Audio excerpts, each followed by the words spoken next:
All right, hello everybody, and welcome to the second episode of the Future of High School Quizbowl Roundtable. Our first episode was a great success. We had Jeff Hoppus from NAQT and David Reinstein from PACE talk about where they see their respective organizations right now and in the future. And today we're going to go a little bit deeper into the Quizbowl community by talking about two other organizations that kind of have a similarly large impact on the Quizbowl community. So with me today, I have Eric Huff and Mike Cheyne, and I will let them introduce themselves. Eric? Hello, how are you? My name is Eric Huff, and I am CEO of Academic Competition Enterprises, or ACE. Perfect. And Mike? Hey, sorry I don't have a webcam. I'm Mike Cheyne. I'm the current head of High School Academic Pyramid Questions, or HSAPQ. All right, perfect. So as you guys have heard, and obviously if you're part of the Quizbowl community, you know this already, Eric does a big part in running ACE's summer Quizbowl camps, which have been a really good resource for high school Quizbowl players looking to improve around the country. And Mike is currently leading HSAPQ, which is one of the premier question providers around the nation. They provide questions to standard like high school invitationals, to a national invitational all-star set, and also to the Virginia High School Scholastic League. So I'm very excited to have you both on board. And if you both are ready, I'll just start off with the first question. Kind of the same one that I asked Jeff and David last time. But what do you think is your organization's biggest contribution to the high school Quizbowl community? We'll start with you, Eric. Okay, well, I guess on the surface, our longest program has been our camps, and we do an enormous amount of training and giving coaches an opportunity to learn how to coach, and students and players an opportunity to learn some of the fundamentals of Quizbowl during the summer. Recently, we've started to branch out into running some more academic competitions during the school year. Perfect. And so I kind of wanted you to expand a little bit on that. So I know a little bit from talking with other students about the student side of things, how the student camps are generally run. You said something about coaches, and I think I've heard of some coaches attending this thing. Can you give a little more detail about what that program entails usually? Absolutely.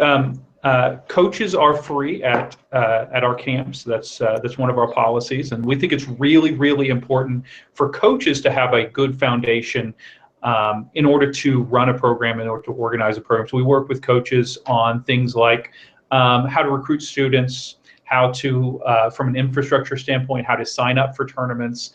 We talk with them about how to run practices, how to host tournaments of their own, that sort of thing. Our goal is we want to take a coach and help him or her become a contributing member of the Quizbowl community. Absolutely, and that's a very admirable goal. Do you personally have any kind of direct relationship with these coaches and teaching them at the camps? Because I know you have a long history with Dorman in the past, and you were obviously a really stellar coach back then. I was wondering if that's the kind of expertise, or do you guys have other people coming in to talk about it? No, absolutely. I do a lot of the training personally, but we also have a lot of really, really great coaches around the country that work at some of our camps. Yeah, that's excellent, and it's obviously great that you get to bring some of your own experience coaching into this enterprise.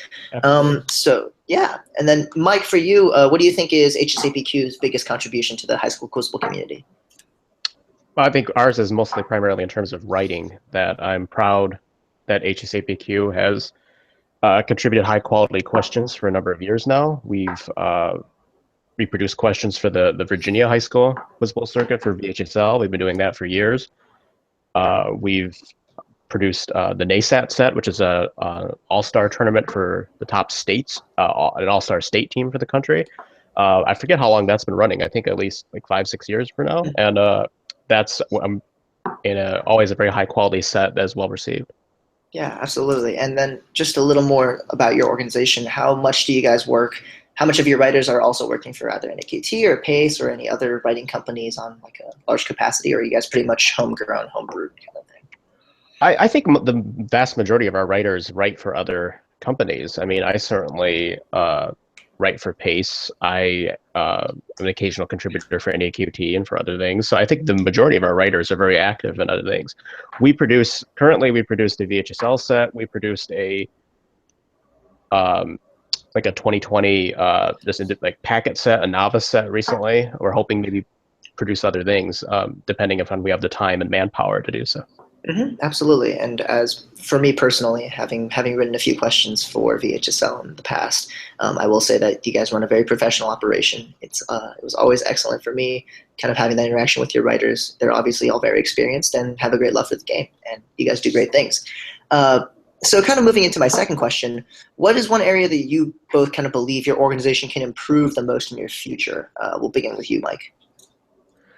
Well, I think that this relates to the point I just made, is that the flip side of being a really good writing-oriented company is that there's so much more beyond writing that makes up Quizbowl, right? So, I mean, the things that Eric just talked about, uh, improving relationships of coaches, building up schools, doing more outreach, we'd love to be able to do that. And I think that we have the potential to do that. But in the future, I think we're a little bit limited in terms of the amount of manpower that we have, in terms of the time that we have. And so I would love to be able to get our questions in other states. I would love to work on outreach actions. And I hope we can do that in the future. Yeah, absolutely. So I know you guys, for somebody who's been playing kind of VHSL Quiz Bowl and first got introduced to Quiz Bowl there, I know that it was a relatively recent phenomenon of VHSL adopting HSAPQ questions. Can you tell me a little more about how that process worked and how you think that might be a model kind of going forward for outreach with regards to HSAPQ? Well, the exact specifics of that were a little before my time. That was before I was really involved in the company. But I think in recent years, we've tried to get HSAPQ questions into other states, and it's very difficult because each state has different expectations, different standards, different circuits. Years ago, we tried to get into Michigan and replace a bad Quiz Bowl provider with a better one, and it was very difficult because they had very weird, sort of not weird, but very difficult format to implement. And so each new state is like a whole new challenge. And we're hoping that as we get people who have maybe a little more experience of each state format, that can be an opportunity. Yeah, absolutely. And it's great to hear you guys are kind of conducting those efforts. I was wondering, just from a personal curiosity perspective, generally, I know most of your staff are writers. Is there kind of a group of people who are focused specifically on outreach at the moment, or is that something that's kind of done more on an ad hoc? You're from Virginia, you might know some people in the area, let's reach out to them kind of basis. Well, we have a very good, we have an excellent set coordinator who handles, Jacob O'Rourke, who handles things like trying to sell the sets, trying to coordinate the releasing of the sets. In terms of actual people dedicated to outreach, like getting things in other states, no, we don't have people who are dedicated to that, mainly because we are focused on writing. So it does become ad hoc, and that can work, I think, in Virginia when a lot of, HSAPQ is sort of a more Virginia-oriented company in terms of the personnel. In terms of other states, though, that could be a little difficult. So, I mean, some of it will have to be getting new personnel, finding out more information about other states, and being in contact. Sure, absolutely. And obviously that's another area for expansion too for you all, I'm sure. So kind of moving on to you, Eric, what is one area that you believe your organization can improve the most in the future? Well, the biggest challenge we have is that our events are growing at a pretty rapid clip, and we have to find a way to navigate the increased challenges from a logistical standpoint with a relatively small staff. We just have 3 people full-time at the moment, and so there's a lot of challenges that go along with that. And it's interesting you mentioned about Mike talking about full-time jobs in Quizbowl, because that's definitely something that we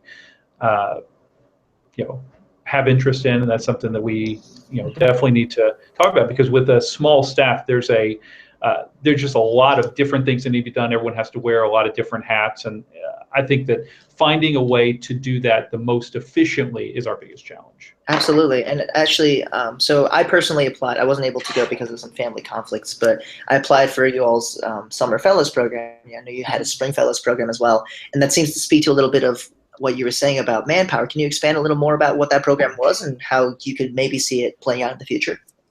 Yeah, absolutely. Our belief is that the best moderators are those that are trained moderators and are those who moderate on a consistent basis. And in some cases, that means there's a pool of moderators that moderate events on various weekends and do that consistently. But from our perspective, the way that we set up our events, we think that having a single set of moderators that can travel from event to event to event is going to give the best experience for the participants. They're going to be the best moderators. They're going to be the best trained moderators. So that's what we try to do with the Spring Fellows and the Summer Fellows programs. Is we take a group of people, some of whom have moderating experience, and frankly, some of whom who have no moderating experience. We do some training with them, and then we use the same group of moderators over and over and over again, because we think that consistency is going to deliver the best product. Yeah, absolutely. And I think that kind of consistency is something that Quizbowl really needs to have more of. And kind of what you guys said about the Fellows program and what NAQT said about the massive amount of staffers that they have to train for HSNCT every year, it kind of brings some similar themes in. Do the Fellows on your program perform other tasks other than moderating, like over the summer? Because I know you guys have a lot of responsibilities, obviously. Yes, the short answer is absolutely. There are a lot of different things that Fellows do. It depends on the events that we're moderating. In some cases, that's tasks as simple as doing check-in. In some cases, that's doing things more interacting with parents, interacting with teachers for some of our middle school events. At our camps, our moderators also do instruction in the classroom, and so we have to do some training relative to classroom instruction and how to do that, especially, a lot of people who don't have experience in front of a classroom. So there's all kinds of, just like I said, there's all kinds of different tasks that need to be done in order to put on an academic competition. So to have someone that can do multiple things is incredibly, valuable. Right, and having that training over the summer obviously helps that a lot, and you're developing kind of this cadre of people who have all these, like, they're basically a jack of all trades with regards to Quizbowl necessities, and that's important to have all around the country. So obviously it's a fantastic thing for you guys to be doing. So moving on from that, kind of like to the long term, to the future, what long-term vision do you, Eric, have for your organization and kind of for Quizbowl as a whole? Well, for us, it's real simple. This is our mission. This is what we've been working towards, for a long time. It's consistently what we're working towards, and that is, we want every school in the country to be playing some version of Quizbowl. We want every kid to have an opportunity to play buzzer-based academic competitions. We think that there are an enormous number of benefits from that. Obviously, I grew up, doing it both as a student, as a coach, now in a more administrative role. Mike has, most of the people watching this has done that, and I don't think you can say enough about the value of participating in academic competitions. So it's our goal, our mission, to give that opportunity to every student in the country. Absolutely, and I think the summer program does a really good job of that, because a lot of students that I know, kind of like, for example, Ali Saeed from Stevenson, I know he really enjoyed attending your camps, and he's improved a lot since then. So it's really good to kind of get more people into Quizbowl through these summer camps. It's a very organized institutional kind of like backing for them. So for you, Mike, turning to you, what long-term vision do you guys have for your organization, and then also for Quizbowl as a whole? Okay, I think in terms of our organization, I think, and I told this to you last night, I'm not really sure. And one of the things that I like to see for a short-term basis is to just simply be able to do one thing well, and that is to be able to really stabilize what we're doing and to finish it. I'm sure Eric, I'm sure everybody listening to this has had experiences in Quizbowl in which Quizbowl operates in crisis mode. Your tournament is like a couple days away from completion. You still have hundreds of questions to be done. That's a normal thing that happens all the time, but it's something that I like to move beyond. I think that HSAPQ, and we've increased our production schedule. We've done a bit better at sort of advancing that. And so I love to be able to look at a year and say, we managed to turn out all these sets in a very timely manner, in a very efficient manner, in a very high quality manner. That's our short-term goal. Long-term, I'm not really sure. As I said, as I alluded to earlier, I love to be able to do more of outreach and recruitment, but rather than trying, I think, to look too far ahead, I like to be able to concentrate on what we have, what we can do right now.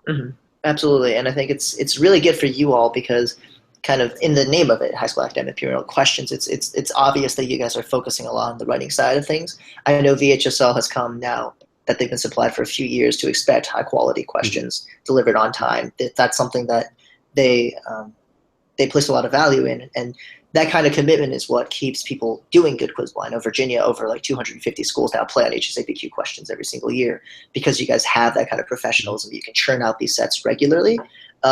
So is there would you want to expand that on a greater scale, maybe by producing more sets, or do you want to kind of like solidify what you guys have right now and make that more professional?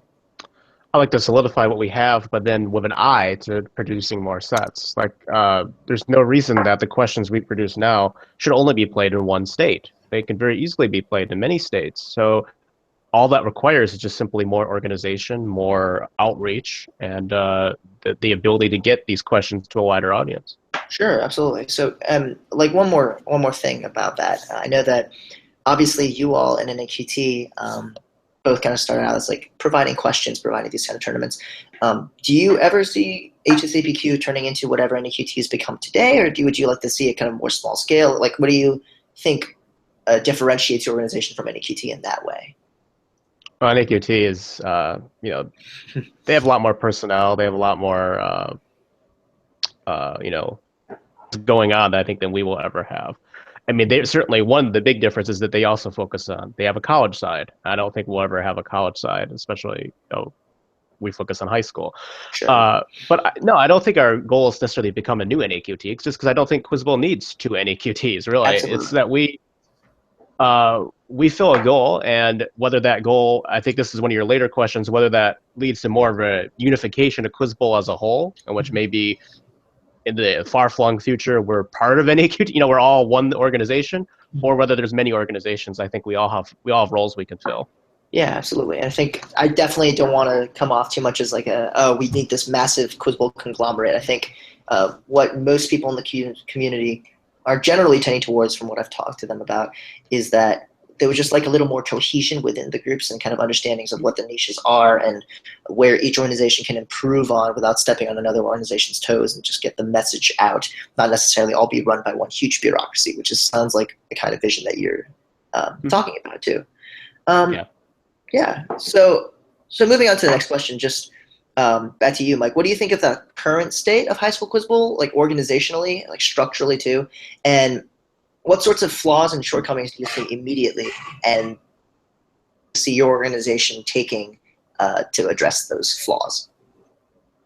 The state of high school Quizbowl, I mean, in many ways, is a massive improvement from when I was, you know, playing back in the dark ages, and so being confronted with so many bad Quizbowl options back then. There still is bad Quizbowl, but I think as the goal that Eric was talking about earlier, can we get everybody in the country playing? We obviously haven't reached that goal, but we're far further along than we were, and so I think that's a good thing.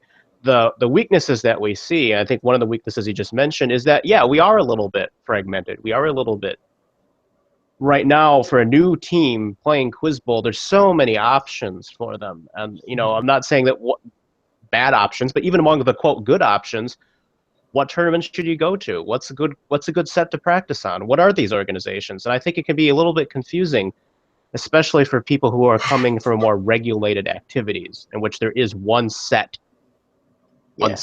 way to play.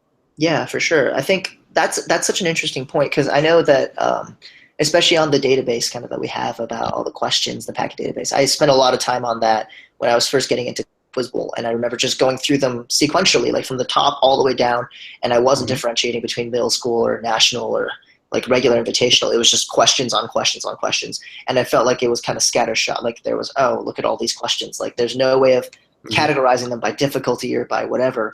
And that's difficult for a new team, because you go into practice and one day your coach is reading Pace NSC. He has no idea what Pace NSC is. He starts reading it, the team's befuddled. They say, oh, these are way longer than what I'm used to. And the next day they're reading Collaborative Middle School. Like there's a huge variation there, especially with questions. Do you guys have anything to say on that front, like about like what you were talking about, like in terms of questions? In terms of questions. I would say that ideally, and this is maybe beyond our organization as a whole, but like I would love to see some sort of greater guideposts for newer teams, everybody really, to be able to say that these are high quality sets. This is a high quality tournament. I know PACE does this. PACE certifies tournaments and question sets. But we need to be a little more organized, that to be able to distribute, here's a great list of question sets, here's some tournaments that I think you can go to. It's not, I don't think it's appropriate for our organization to do that, because we're selling tournaments, we're selling questions. Mm-hmm. But some sort of like the equivalent of like a coordinating committee for Quizbowl, whatever that might be in the future, I think could really stand to do that, and maybe in conjunction with groups like, I don't know, Eric's group or other groups that can help point the way to that. Sure, absolutely, and I like what you said about kind of PACE's role in that. I think that as a Quizbowl nonprofit, that would be a really good step for them to take, especially because they don't have as much of a skin in the game, like, say, you all or NEQT, who are actually providing the questions. So kind of moving on, Eric, what do you think of the state of high school Quizbowl right now organizationally, and what kind of flaws and shortcomings do you see that your organization could take steps to improve in the near future? Yeah, no, I mean, I think that's interesting, just to kind of, piggyback on what Mike said. I think one of the biggest problems that exists is that there's a tremendous barrier to entry to high school Quizbowl. I think that, if we want to live in a world where every school has a team, where every school has opportunities to compete, then we have to be able to be there and provide support and provide guidance for people to get started. And it's not just, hey, these are a good set of questions to use, or these are a good set of this is a good tournament to go to. That's really important. But I think it's even more than that. I think that there's a lot of things that need to be done at the school level, even for a team to exist, before you have that coach that you then are saying, these are good questions to use, or this is a good tournament to use, or these are good practice strategies and to employ. There's a tremendous problem in communicating what this game is. If you want to go to a school and say, you should have this game, one of the questions that I don't hear a lot of people talking about, but as someone who worked in a school, I could tell you that there's a lot of questions about, well, who is it that should be running this, because this is an activity that isn't subject specific, yet everyone in the school is subject specific. Is this something that's led by the science teacher or the math teacher or the history teacher? And obviously, there are great coaches and great programs that come from all those different backgrounds. But if you don't know as a school administrator that this is something that can be run by anyone, that's a question that I get asked a lot, is, well, who is it that he's even supposed to be running this?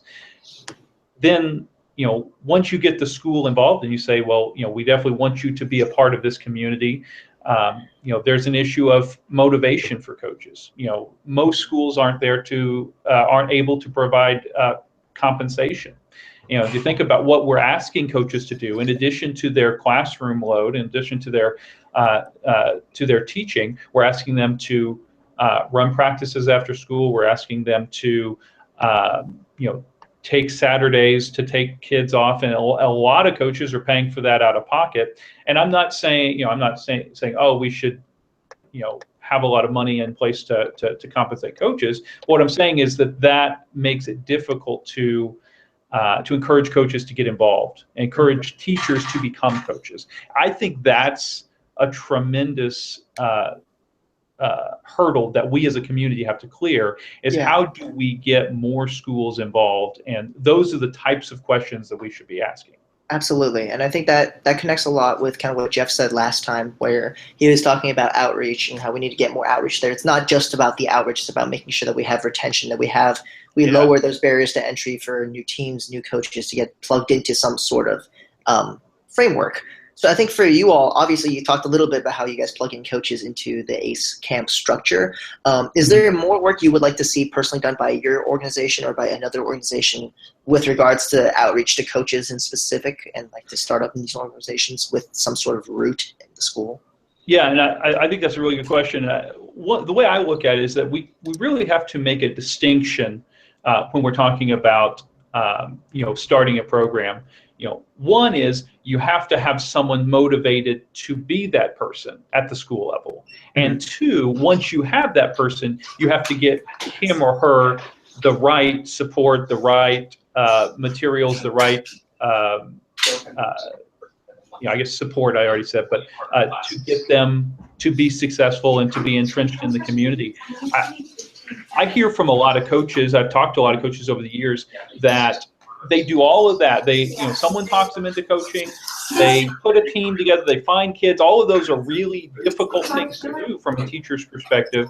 And then they go to that first tournament and they don't really know what they're getting into. They haven't practiced on the right questions, or they haven't really prepared the right way. Their team goes, they have a bad experience. And then all of that work that got them to that point is for naught, because the kids then are no longer interested in participating. So I think that there's all kinds of places along that pathway where the team can fall apart. And I think that we as a community need to be focusing on where can we provide support each step along the way, not just, now that we have a coach, how can we help him or her? How do we recruit coaches? How do we recruit kids? And how do we make sure that they stay involved even through those early struggles of getting a program off the ground? Yeah, absolutely. And I think one of the reasons I was kind of bringing up this idea of an umbrella Quizbowl organization or some sort of coordinating committee, as one of you mentioned before, is just because there are so many issues at each step of the way. There's a lot of potential for teams to fall off. Like a star player could graduate, a coach could retire or move schools,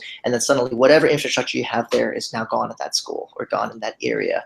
And I don't know how that would necessarily work. I think I've heard ideas floated around about kind of coaches committees, conferences, about scholarship money for teams who need to just send a first team to a tournament for the first time.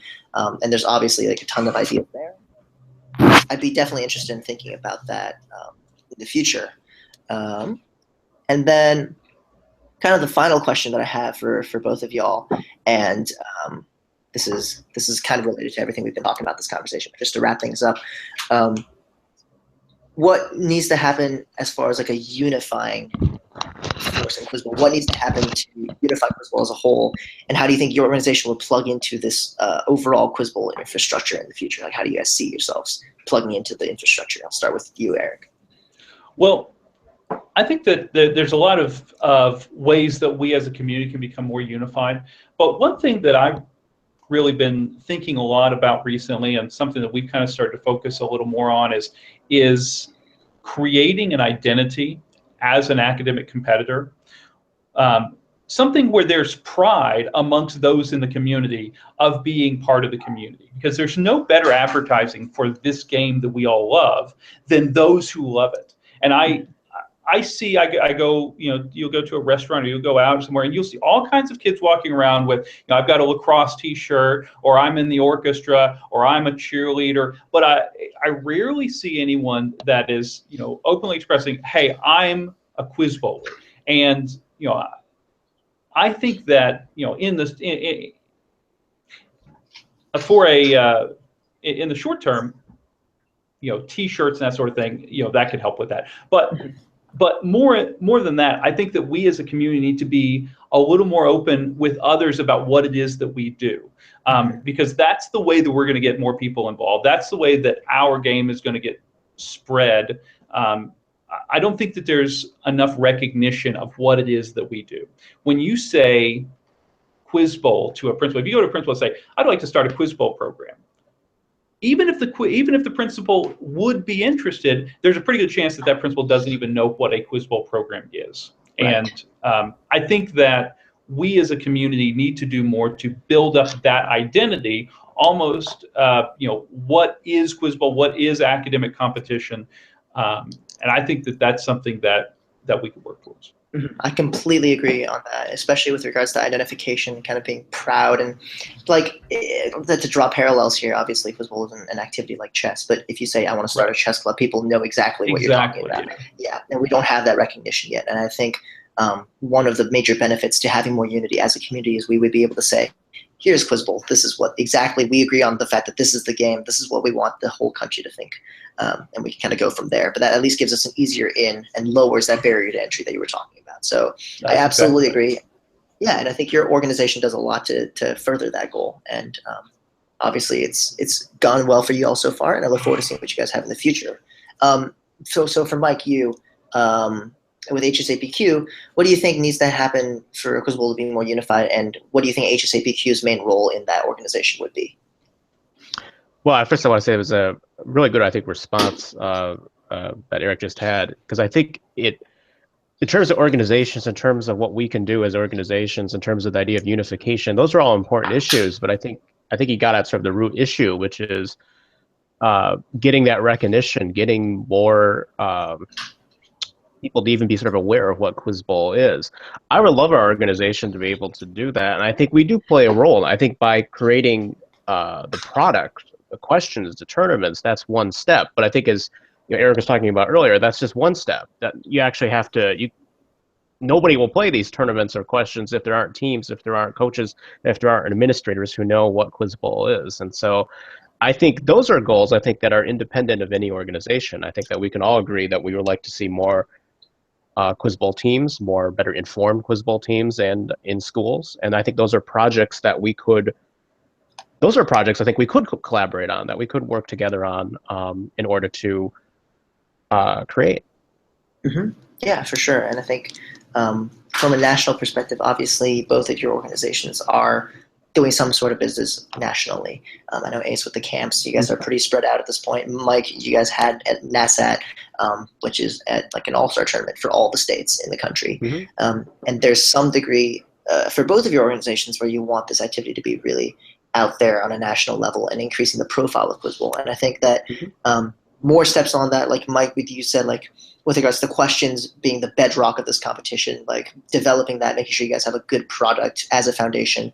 And then Eric, with you said about the camps and making sure that people have something to do over the summer. It looks more professional that way. There's a lot of development as both a player and as an individual that goes on to those camps.